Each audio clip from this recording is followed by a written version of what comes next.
Eggs, eggs, eggs. Have you ever counted how many eggs you've cracked this year? If you're like me, someone who bakes regularly, chances are that you've been cracking lots and lots of eggs, especially if you love fluffy pancakes, honeycomb cakes, or enriched breads.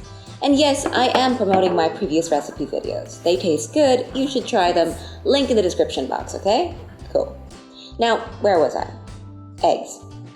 They're just everywhere. Especially when baking softer breads, eggs are practically unavoidable in recipes. They just seem to show up every time you hear those words: rich, airy, and fluffy. Eggs are essential. They're even used for the glazing of the dough as well as egg washes to make the bread look shinier and darker in color. But why? What is it about this that makes it so good? How do they work and how do we best use them? Well, that's what we're looking into today. If we're looking at a whole egg, it can really be broken down into two parts, the yolk and the white. Well, after tossing the shell, of course. The yolk and the white are very drastically different. While one is mainly 90% water, the other is only 50% water, with the remaining parts of the yolk being a mixture of mainly fats, proteins, nutrients, and more.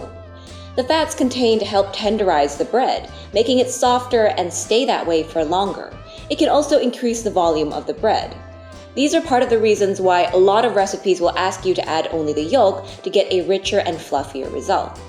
The yolk also contains lecithin. A part of the fats, lecithin is a natural emulsifier, resulting in a more stable bread dough.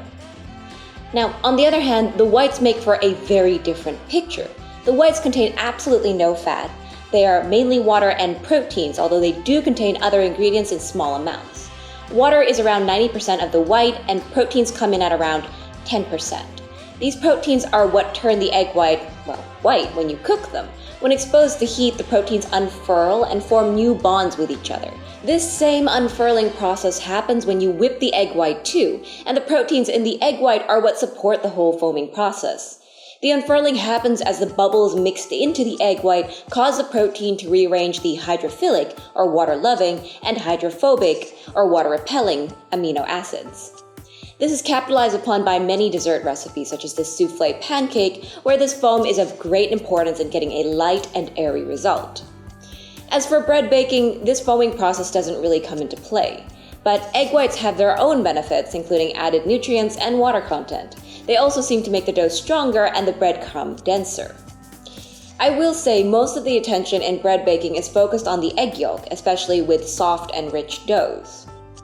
Alright, now that we know what eggs contain that make them so beneficial, how do we properly use them? Well, first things first, watch out for the water content. Eggs are still mainly water, and when you're adding a lot of eggs, this can mean quite a bit of water. You want to be careful if you're making a recipe of your own or if following another recipe, not to add too much and end up with a sticky dough. To add to this, egg sizes can also vary. Case in point, which also means the amount of water you're adding to the dough with one egg varies. This is why it can be a good idea to weigh your eggs to find out how much water it really contains. And after you think about the hydration of your dough, you should also consider the fat content, especially if you're using a lot of egg yolks.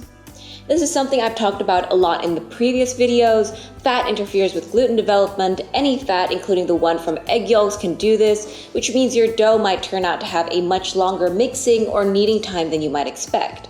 This is why a lot of recipes will ask you to wait before adding the fat to the dough or add the fat in portions to help speed up the process. These two things are the main things you need to think about when making a bread recipe with eggs. It's actually not too complicated, you get used to it, and most recipes are pretty forgiving of small mistakes. Okay, well, that's it for today. I'm gonna leave you with some videos of my previous breads that I've made that have eggs in them. Enjoy! Bye!